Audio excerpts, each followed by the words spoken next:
¿Listos para la palabra? Qué bueno. Si tienen una Biblia, podrían sacarla por favor y buscar el libro de Efesios. Efesios, el sexto capítulo. Efesios capítulo 6. Y esta mañana me siento particularmente guiado a hablar sobre un tema, sobre el tema de la armadura de Dios. Si están tomando notas esta mañana y quieren un tema, quieren un título, pueden titularlo La armadura de Dios. Y lo que quiero hacer es, quiero enseñar un poco, quiero ir verso por verso aquí en Efesios 6 y hablar de todo lo que Dios nos ha dado y equipado. Y vamos a profundizarnos en algunas partes y otras las vamos a saltar, pero estoy agradecido por nuestra serie del miércoles por la noche llamada Desglosado, donde tomamos el mensaje del fin de semana y nos profundizamos. Así que si dejo algunas piezas de rompecabezas en el tablero, acompáñenos el miércoles por la noche donde vamos a tomar esas piezas y vamos a terminar el rompecabezas. Vamos a terminar de hablar de la armadura de Dios. Y vamos al capítulo 6 de Efesios. Mientras lo encuentras, déjame darte un poco de contexto. Estamos a punto de leer las últimas líneas de la carta del apóstol Pablo a la iglesia de Éfeso. Y en ese momento, Éfeso es la iglesia más grande del mundo. Es la mega iglesia de su tiempo. En esta carta que Pablo está escribiendo es enormemente importante. Y no solo importante para los lectores de la época, pero francamente importante para cada persona que llama al Señor Jesús. Al leer esta carta, esta epístola a los Efesios, encontramos a Pablo profundizando con gran detalle diferentes cuestiones teológicas y habla de la elección de los santos, habla del sello del Espíritu Santo y del poder de Dios que está disponible para los creyentes, habla de la gracia de Dios y de la salvación de Dios, habla de los diferentes dones ministeriales dados, habla de la llenura del Espíritu Santo, y eso es solo para nombrar algunos. La lista es amplia. Lo que tenemos aquí en Efesios es la carta más importante y rica en doctrina de Pablo, y mientras la concluye, quiero que noten lo que escribe. Miren el versículo número 10, Efesios 6:10, y dice: por último, si tienen un bolígrafo, tal vez quieren resaltar, circular, subrayar esa palabra finalmente. Dice: por último, fortalezcanse con el gran poder del Señor. La razón por la que subrayamos esa palabra por último es porque es una palabra muy importante en este texto. En el idioma original representa algo que es de suma importancia. Lo que Pablo está diciendo aquí en el versículo 10 es: oye, necesito que prestes atención porque lo que te voy a decir es lo más importante que he dicho hasta ahora. Al estilo de un verdadero predicador, Pablo dice: oye, si no recuerdas nada más, recuerdas lo que te voy a decir. La razón por la que lo pongo al final es porque quiero que se quede en tu mente. Y dice Efesios 6, de nuevo comenzando en el versículo número 10, Pablo dice: por último, fortalezcanse con el gran poder del Señor. Pónganse toda la armadura de Dios para que puedan hacer frente a las artimañas del diablo. Porque nuestra lucha no es contra seres humanos, sino contra poderes, contra autoridades, contra potestades que dominan este mundo de tinieblas, contra fuerzas espirituales malignas en las regiones celestiales. Por lo tanto, pónganse toda la armadura de Dios para que cuando llegue el día malo puedan resistir hasta el fin con firmeza. Manténganse firmes, ceñidos con el cinturón de la verdad, protegidos por la coraza de justicia y calzados con la disposición de proclamar el evangelio de la paz. Además de todo esto, tomen el escudo de la fe con el cual pueden apagar todas las flechas encendidas del maligno. Tomen el casco de la salvación y la espada del Espíritu, que es la palabra de Dios. Oren en el Espíritu en todo momento con peticiones y ruegos. Manténganse alerta y perseveren en oración por todos los santos. Oren también por mí, para que cuando hable Dios me dé las palabras para dar a conocer con valor el misterio del Evangelio, por el cual soy embajador en cadenas. Oren para que lo proclame valerosamente como debo hacerlo. Retrocedamos, veamos el cuadro completo de lo que está sucediendo aquí. Tenemos esta carta a los Efesios y durante 5 capítulos y medio Pablo escribe sobre algunos de los profundos misterios de nuestra fe. Pero luego, inspirado por el Espíritu Santo, concluye su carta diciendo esencialmente: miren, no se dejen atrapar por el conocimiento, tanto que se olviden de que están en una batalla. Y por cierto, tienes que estar preparado para esa batalla. Hoy podría decir algunas cosas que algunos pueden sentir que son bastante obvias, pero todavía siento que necesitan ser dichas. Sin embargo, quiero empezar diciendo esto. Cristiano, estás en una lucha.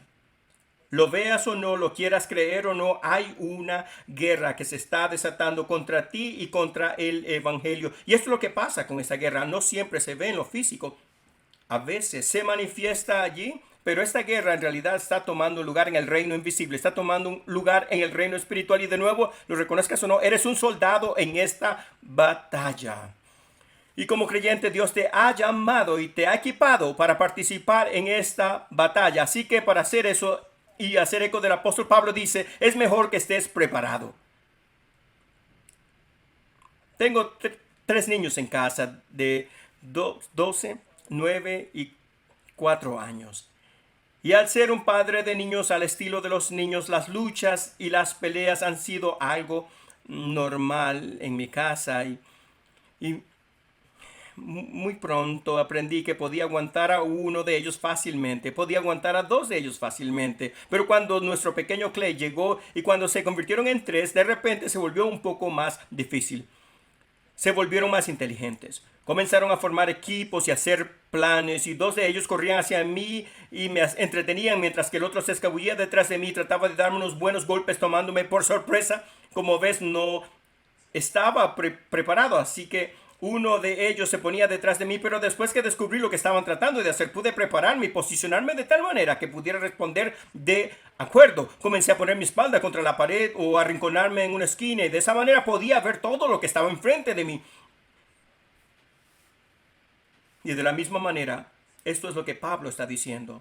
Está diciendo, mira, no seas ignorante al ataque del diablo. Es mejor que estés preparado porque estás en una batalla. Así que colócate correctamente para que puedas resistir este ataque. Y luego, por cierto, Pablo dice, ponte la armadura de Dios para que puedas pelear por la fe. Pero quiero ver estos versos de nuevo. Quiero ir verso por verso y desglosar algunas cosas. Quiero hablar de cómo ataca el diablo y por qué debemos usar la armadura de Dios. Y quiero hablar de cómo peleamos la batalla. Así que comencemos de nuevo. Verso 10. Pablo dice, por último, fortalezcanse con el gran poder del Señor. Aquí está la primera observación. Se necesita fuerza.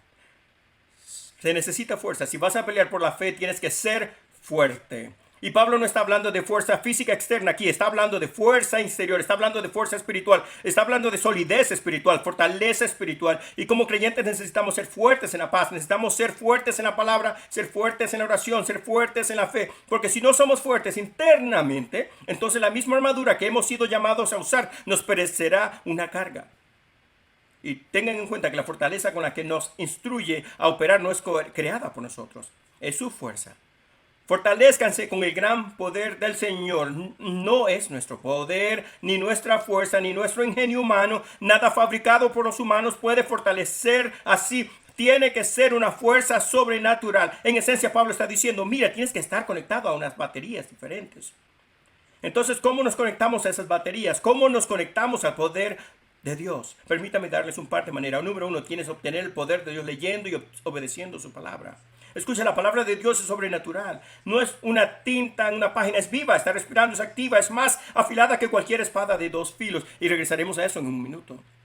Esto es otra forma en la que puedes aprovechar el poder de Dios, a través de la oración, a través del tiempo que pasas hablando con Dios, llevando tus peticiones ante Él, pidiéndole su fuerza, pidiéndole su sabiduría, pidiéndole su perspectiva.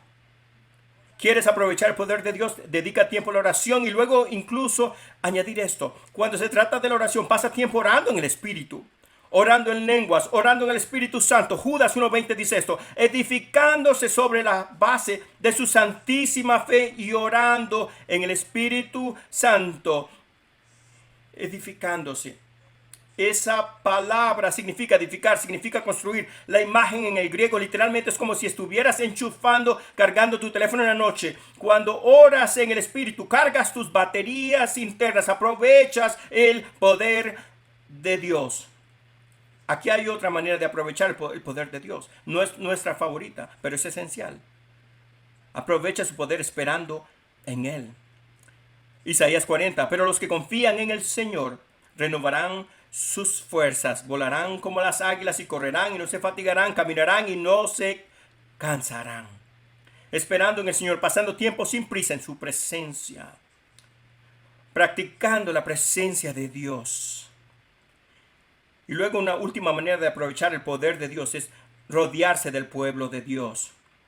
Escucha, la fe se edifica en un entorno corporativo. Estás sentado en iglesia esta mañana, estás rodeado de personas de fe similar. Estamos cantando cantos de adoración juntos, estamos leyendo la palabra de Dios juntos. La fe se edifica en ese tipo de ambiente. Te digo, ¿quieres conectarte al poder de Dios? Conéctate con su pueblo. El libro del profeta lo dice así, que hierro afila hierro. Nos necesitamos unos a otros. Si vamos a aprovechar el poder de Dios, necesitamos al pueblo de Dios.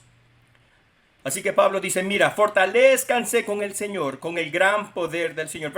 Verso 11, él dice, pónganse toda la armadura de Dios para que puedan hacer frente a las artimañas del diablo. Noten, pónganse toda la armadura de Dios. Y vamos a ver esto de nuevo en un segundo. Y sé que la idea de llevar toda la armadura parece obvio. Sin embargo, Pablo pensó que era tan importante, lo mencionó 2 veces, así que en el versículo 11 y en el 13. Pablo, ¿por qué es tan importante llevar toda la armadura de Dios? Creo que lo menciona 2 veces porque hay muchos cristianos que corren en nuestro mundo hoy. Muchos cristianos que corren por ahí con solo el casco de la salvación. Saben que son salvos, saben que son perdonados, saben que van a ir al cielo, pero están tan mal preparados y mal vestidos para la batalla que tienen por delante. Escucha, no te conformes con llevar una parte de la armadura. Está hecha para ser usada en su totalidad. Y Pablo dice, sin toda la armadura no podrás resistir. ¿Contra qué estoy parado? Pablo dice que estás en contra de las artimañas del diablo. Tu traducción podría decir las acechanzas del diablo. Y puedo decir esto, el diablo es real.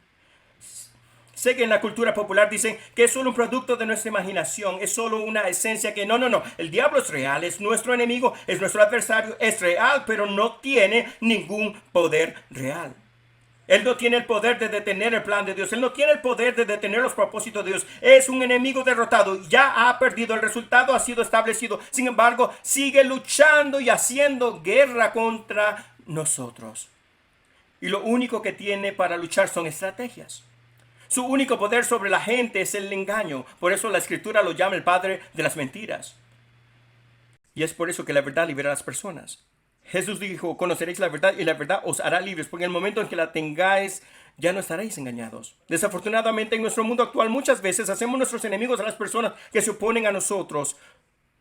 Pero la verdad es que las personas no son el enemigo. El diablo es el enemigo, el engaño. Y Pablo lo dice, mira en el verso 12, porque no tenemos lucha contra sangre y carne. La gente no es el enemigo, sino contra principados, contra potestades, contra los gobernadores de las tinieblas de este siglo, contra huestes espirituales de maldad en las regiones celestes.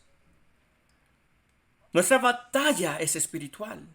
Escucha, lo que está pasando en nuestro mundo, en nuestra nación ahora mismo, no es natural.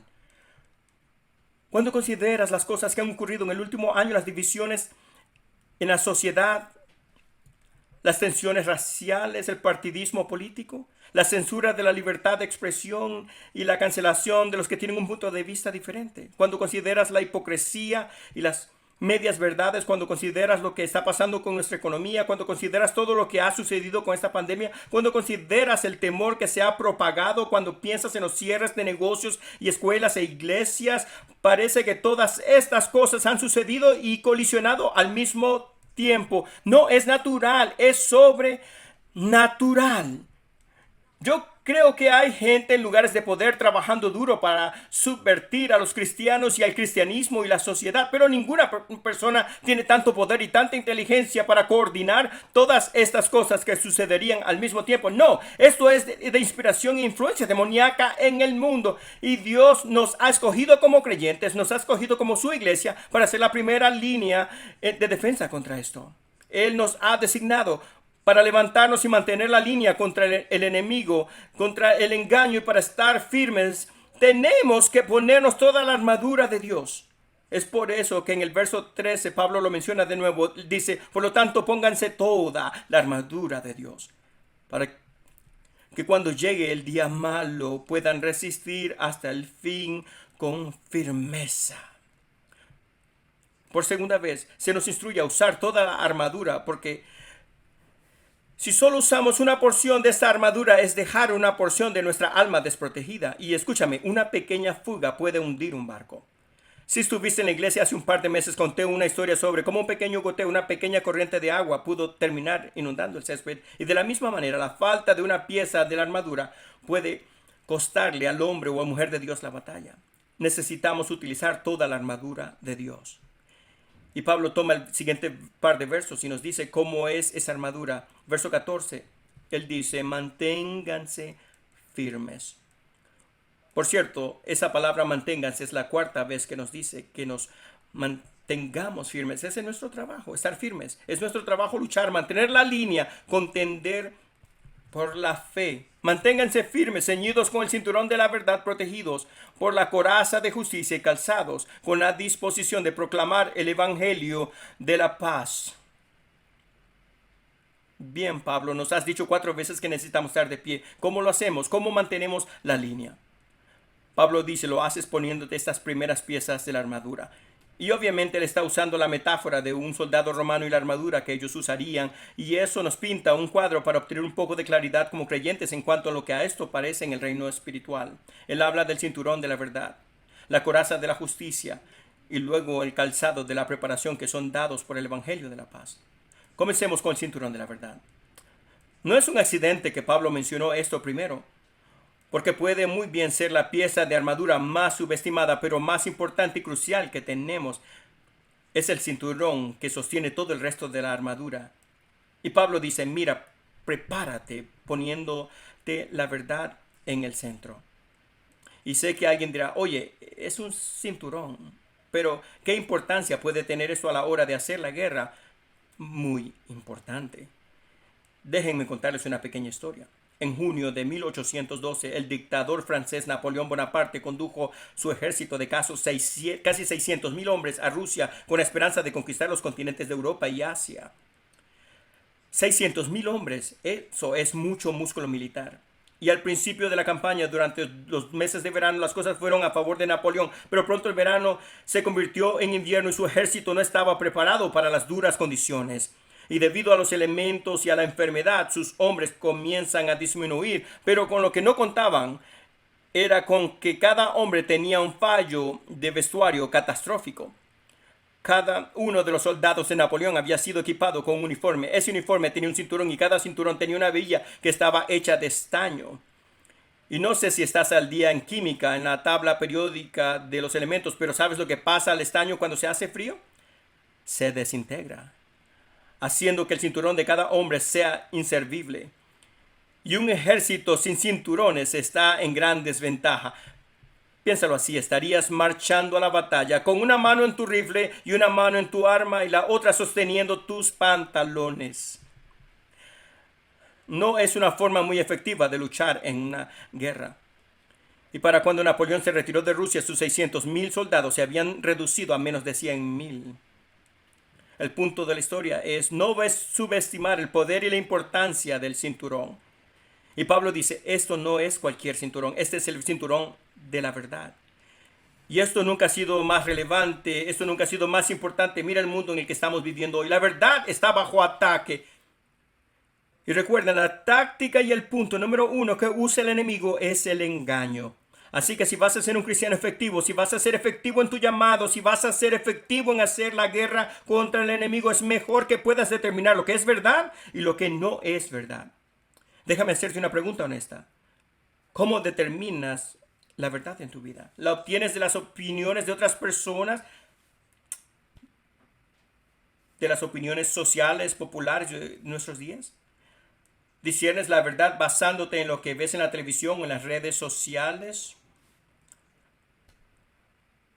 ¿A través de palabras elevadas de sabiduría mundana? Escucha, en el mundo de hoy mucha gente dice que la verdad se define por lo que siento o creo que es correcto, o lo que me gusta, o con lo que estoy de acuerdo. Eso es la verdad. Una frase popular que escuchamos en el mundo de hoy, esta es mi verdad. ¡Qué declaración tan tonta! Es decir, que si no me gusta o si no estoy de acuerdo, no es la verdad. Escucha, como creyente, la verdad no se deriva de lo que pensamos, sentimos o queremos que sea. No se basa en lo que ofende y lo que no ofende a la gente. No, la verdad es la verdad y la verdad no cambia. Como creyentes no podemos decir, oh, esta es mi verdad. Porque no somos nuestros. Hemos sido comprados por la preciosa sangre de Jesús, y llamar a Jesús Señor significa que he muerto a mi derecho de vida independiente. Significa que mi verdad es ahora absoluta y esa verdad viene de Dios, de su palabra. Ya no es mi verdad, es su verdad y su verdad moldea mi mundo. La palabra de Dios es la verdad. Y si soy honesto, cuando la leo a veces desearía que Dios tomara diferentes posturas en las cosas. Me gustaría que dejara un poco más de espacio para negociar, pero llamar a Jesús significa que he llegado a la conclusión de que yo no soy Dios y que Dios es más inteligente que yo. Además, nunca olvides que todos venimos a Jesús, venimos a la cruz en igualdad de condiciones. El llamado de Jesús es el mismo para todos, el costo es el mismo. Jesús dijo, si alguien quiere venir en pos de mí, que se niegue a sí mismo, que se niegue a sí mismo, que tome su cruz y me siga. ¿Quieres seguir a Jesús? Significa que tienes que morir a ti mismo. Significa que tienes que tomar tus propias verdades personales y someterlas ante su palabra. Por cierto, no podemos ser selectivos cuando se trata de su palabra. No podemos escoger las partes que nos gustan y despreciar las que no nos gustan. No, Jesús es el rey de todo o no es el rey de nada. Y la verdad es que lo que Él dice es en cada área de mi vida. La verdad es la verdad en todo el tiempo, no solo cuando es conveniente, cuando se siente bien.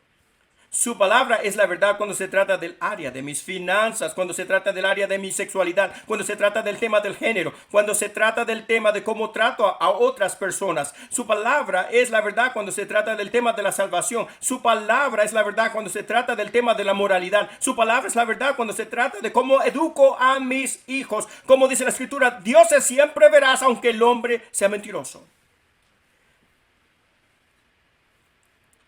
Si desde el principio el apóstol Pablo nos está dejando saber que si vamos a ser capaces de resistir el ataque del enemigo en el día malo, es mejor que nos aseguremos de que estamos en primer lugar equipados con el cinturón de la verdad. El cinturón de la verdad. Nota, el apóstol Pablo está listando esto en el orden en que él te los pondrías. El cinturón sería el último. Te pones el resto de la armadura y luego el cinturón lo asegura todo. Pero Pablo, inspirado por el Espíritu Santo, enumeró primero, porque la verdad tiene que estar en el centro. Sigamos adelante, se me termina el tiempo. La segunda pieza de la armadura que habla es la coraza de justicia. La coraza de justicia. Un soldado usaría una coraza para proteger y cubrir todos sus órganos vitales. Y creo que lo que Pablo está diciendo es, mira, deja que tu corazón sea guardado por el conocimiento inquebrantable que estás bien con Dios. Si estamos hablando de la armadura de Dios, sabes que no es un concepto del Nuevo Testamento. ¿Sabías que en realidad es una idea del Antiguo Testamento que el apóstol Pablo está interpretando? Él está imitando al profeta Isaías. Quiero leer algo que creo que sería interesante. Isaías 59:15, esto es lo que Dios hablando a través del profeta y dice, no se ve la verdad por ninguna parte al que se aparte del mal, lo despojan todo. El Señor lo ha visto y le ha disgustado ver que no hay justicia alguna. Lo ha visto y le ha asombrado ver que no hay nadie que intervenga. Por eso su propio brazo vendrá a salvarlos. Su propia justicia los sostendrá. Se pondrá la justicia como coraza y se cubrirá la cabeza con el casco de la salvación. Se vestirá con ropas de venganza y se envolverá en el manto de sus celos. Quiero que vean el cuadro aquí. El versículo dice que Dios mira desde el cielo, ve la tierra, ve la injusticia y decide que Él mismo va a intervenir. Está hablando proféticamente de Jesús. Jesús vino y trajo consigo la justicia y la salvación. Y cuando aceptamos su intervención en nuestra vida, cuando aceptamos lo que ha hecho por nosotros en la cruz, la justicia de Dios se imputa y se traslada a nosotros. Esta es la razón por la que en el Nuevo Testamento Pablo la llama la armadura de Dios. No solo porque es Dios quien nos la da, sino porque Dios nos está dando su propia armadura. Nos está dando su propia justicia. Este verso en Isaías leímos hablando de Jesús. Él se puso la justicia como coraza. Y de nuevo la justicia habla de nuestra nueva posición que tenemos con Dios. Nuestra posición correcta ante Dios por causa de Jesús en su sacrificio en la cruz. Segunda de Corintios 5:21, al que no cometió pecado alguno por nosotros, Dios lo trató como pecador para que en él recibiéramos la justicia de Dios. Lo que esto significa es que cuando ponemos nuestra confianza en Jesús, Dios el Padre, cuando nos ve, ya no ve el pecado, los errores. Él nos mira y nos ve a través del filtro de su Hijo Jesucristo, el justo. Pablo dice, mira, asegúrate de que esta verdad, de que este conocimiento es lo que está guardando tu corazón. Está diciendo, mira, asegúrate de que estás usando la justicia de Jesús y no tu propia justicia. El profeta Isaías habló de nuestra propia justicia. Habló de nuestras buenas obras. Dijo que son como trapos de inmundicia. Escuchen, los trapos de inmundicia no se sostienen bien en el día de la angustia. Necesitamos ponernos su coraza de justicia. Y cuando estamos vestidos con la justicia de Dios, sirve como un recordatorio constante de lo bueno que Dios ha sido con nosotros. Que hemos sido hechos justos no por nuestra propia acción, sino por su gracia y por su misericordia. Se nos recuerda lo mucho que se nos ha perdonado. Y cuando nos ponemos la coraza de la justicia, ¿sabemos lo que hace? Nos protege de que nuestros corazones se endurezcan hacia otras personas. Uno de los puntos de vista del enemigo es hacer que los cristianos se ofendan. Pero cuando nos ponemos la coraza de justicia, se nos recuerda lo mucho que hemos sido perdonados, y cuando nos damos cuenta de eso, se hace mucho más fácil extender perdón a otras personas. Así que diariamente tenemos que recordar y elegir ponernos la coraza, la justicia de Dios. Y luego Pablo habla del calzado, de la disposición se nos da por el Evangelio de la paz. Estos soldados romanos perfeccionaron ese calzado. Estas sandalias estaban hechas de un cuero duradero, moldeable, y no se desgastarían durante las largas marchas. Y por supuesto es increíblemente importante. Pero lo que hizo este calzado realmente especial fue que los soldados le adhieren tachuelas a la parte inferior de sus zapatos. Les ayudaba a clavarse cuando estaban bajo ataque, les ayudaba a tener un mejor agarre para poder mantener el equilibrio mientras estaban bajo ataque. Piensa un poco como los tacos del fútbol. Si eres un atleta, estás en el campo de fútbol, estás en el campo y tratas de correr y no estás usando el calzado adecuado, vas a resbalar y vas a deslizarte por todos lados. Y cuando se trata del mundo, hay muchos cristianos que están resbalando y deslizándose en medio de un mundo al revés. Porque no tienen los zapatos correctos. Y Pablo dice, mira, necesitas ponerte el calzado de la disposición que es dada por el Evangelio de la paz. El Evangelio de la paz habla de la paz que tenemos a través de Dios en Jesús. Y porque estoy en paz con Dios, entonces donde quiera que vaya, estoy en paz. Y no importa lo que venga, al igual que un soldado, estoy listo para la larga marcha y listo para la defensa. Y cuando el enemigo trate de traer el caos a mi vida, ya sea lo que haga a través de situaciones, a través de confusión, a través de otras personas, no estoy abrumado, no estoy resbalando, deslizándome, no estoy temblando. ¿Por qué? Porque tengo la paz de Dios y va más allá que cualquier comprensión humana. Guarda mi corazón y mi mente, sobrepasa todo entendimiento, y esa paz se convierte en mi ancla. Esa paz es mi equilibrio y me sostiene cuando estoy bajo ataque. Pablo dice, calzado los pies con el apresto del Evangelio de la paz. Y cuando avanzamos al siguiente par de versos, Pablo cambia un poco su tono. En vez de decir, así es como te preparas, ahora dice, así es como te armas.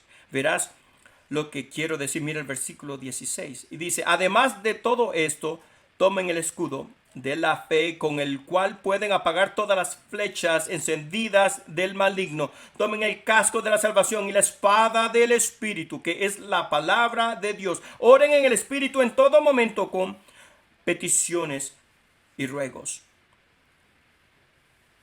El escudo de la fe.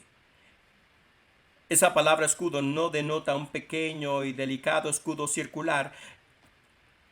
Esta palabra escudo piensa más como una gran puerta de entrada a la que tienes que agarrarte, algo que puedes pararte detrás y te protegerá, algo que puedes esconder todo tu cuerpo detrás, algo que te protege y potencialmente protege a otras personas.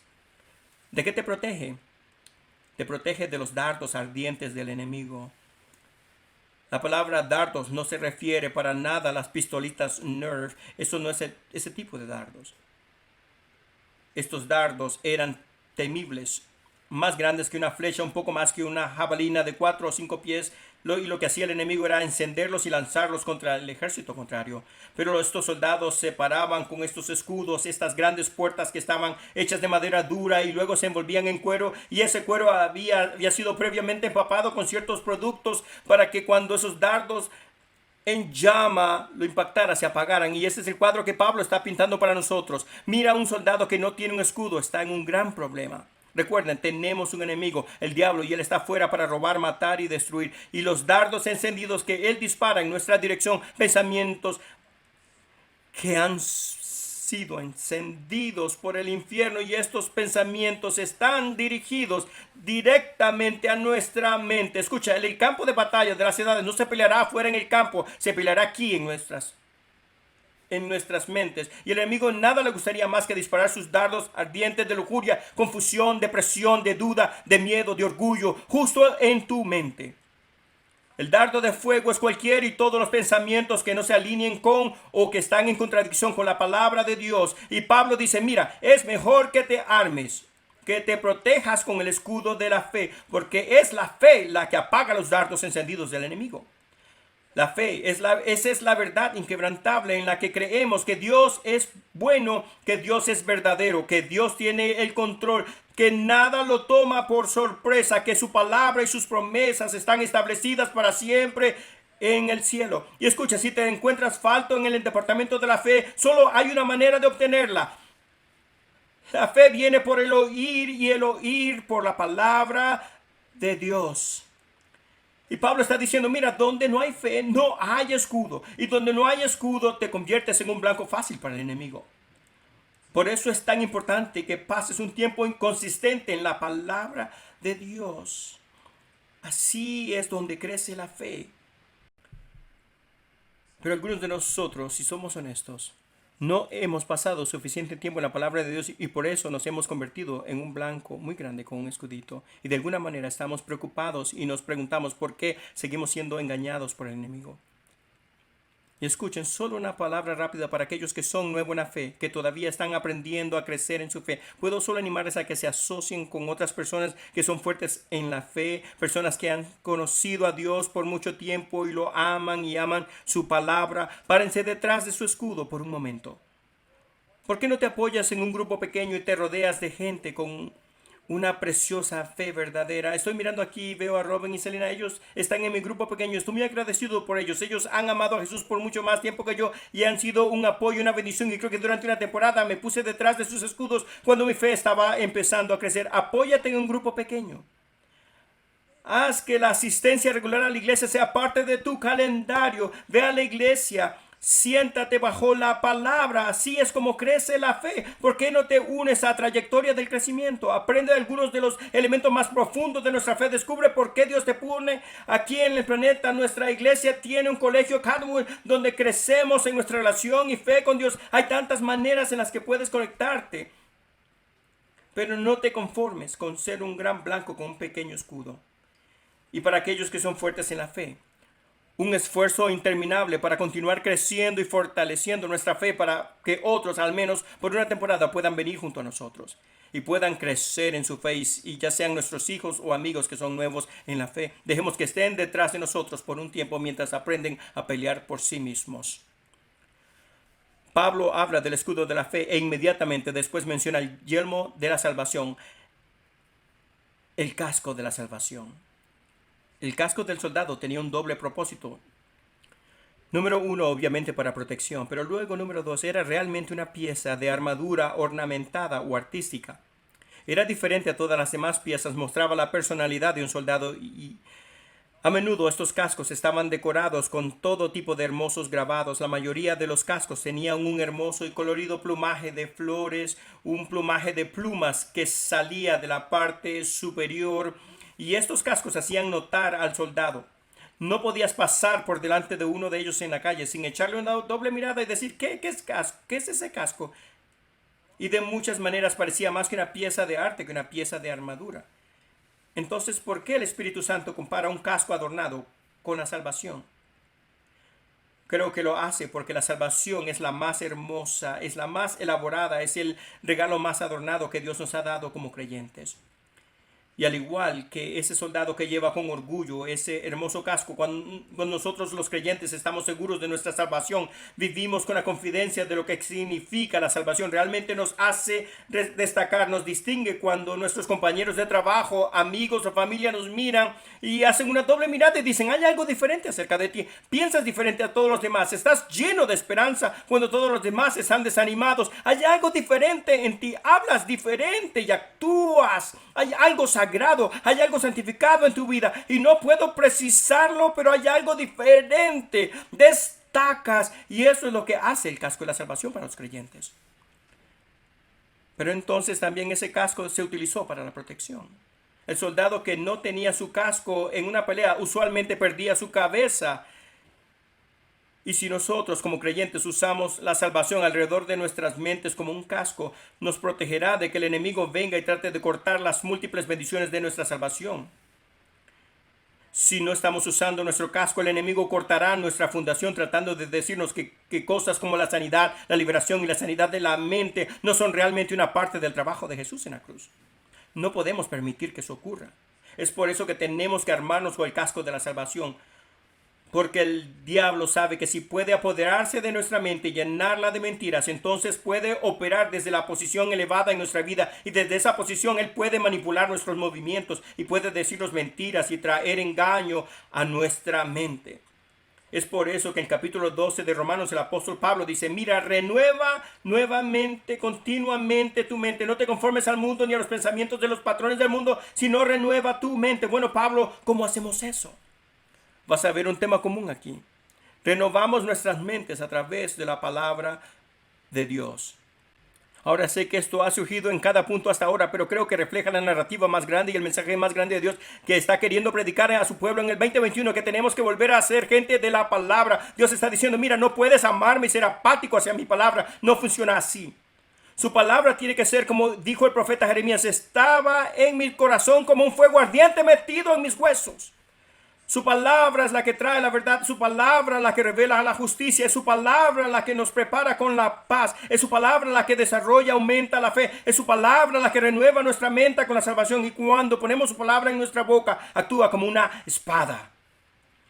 Y por eso Pablo la llama la espada del Espíritu, que es la palabra de Dios. Y decimos, sí, por fin un arma. Nuestra guerra no es puramente defensiva, sino que es de naturaleza ofensiva. Y nuestra arma para la guerra es la espada del Espíritu.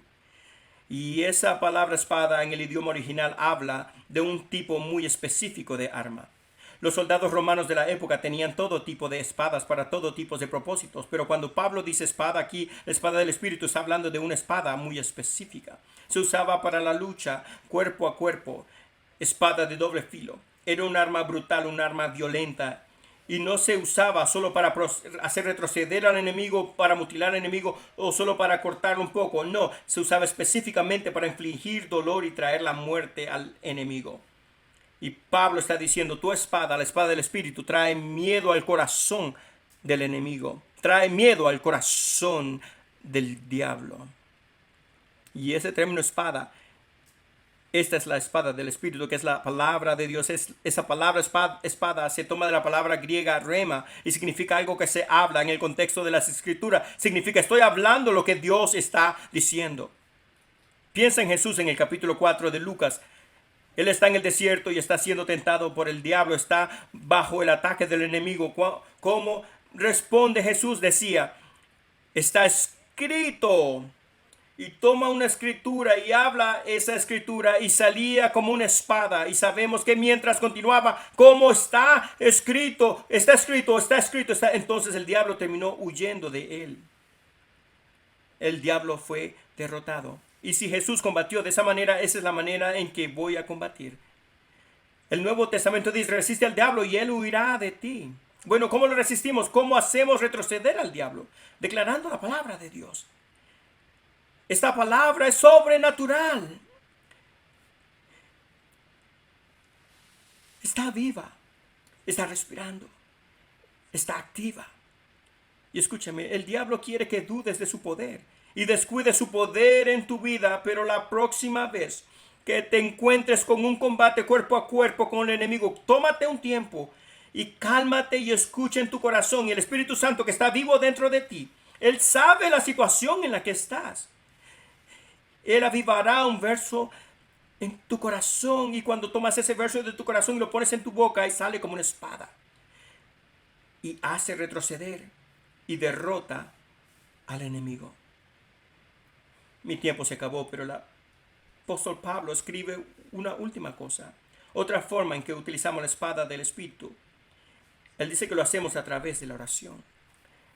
Es orar en todo momento en el Espíritu, con toda oración y con toda súplica. En un momento vamos a poner esto en práctica. Voy a pedir al pastor Kenneth que suba al púlpito. Él nos va a guiar en un tiempo de oración. Pero me encanta que Pablo es específico y dice orando en todo momento en el Espíritu. No sé cuál es tu trasfondo de iglesia. No sé cómo te sientes cuando se trata de hablar en lenguas. Pero para mí, al estudiar las Escrituras, lo veo como absolutamente esencial y necesario para cada creyente. Y creo que está disponible para cada creyente orando en el Espíritu, con el Espíritu Santo.